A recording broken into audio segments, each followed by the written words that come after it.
Unemployment rates, government workers 4.2%. Nationally, of course, 8.2% as of May.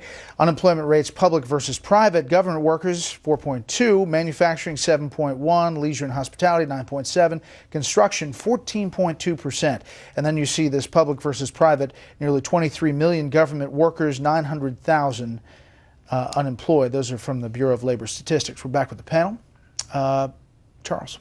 Well, look, I think what the president is betraying with this statement, what he says about the public sector workers, is his belief that they are equivalent to private sector jobs. That if you have, let's say, the private sector is doing okay or somewhat stalled, then you want to buff it up by increasing the number of government bureaucrats who are hired.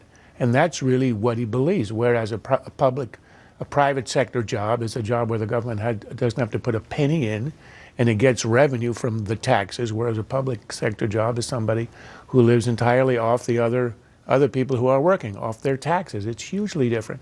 And we can see in Europe the meltdown of the countries from Greece to Portugal, Spain and Italy, which have hugely expanded the public sector as a way to provide employment, and they are in collapse. But this is what he believes. Now, he will say on the stump, as you showed in that soundbite, oh yes, if he's hit on debt and deficits, I'm a guy who also wants to shrink government. That's obviously a contradiction, and I think it's obviously insincere. He believes big government is the answer to just about every problem, including unemployment. Speaking of shrinking government, Democrats are obviously pointing to Mitt Romney's comment on Friday about doing just that. Take a listen.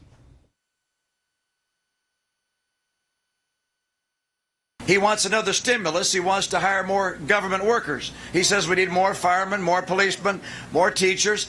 Did he not get the message of Wisconsin? The American people did. It's time for us to cut back on government and help the American people.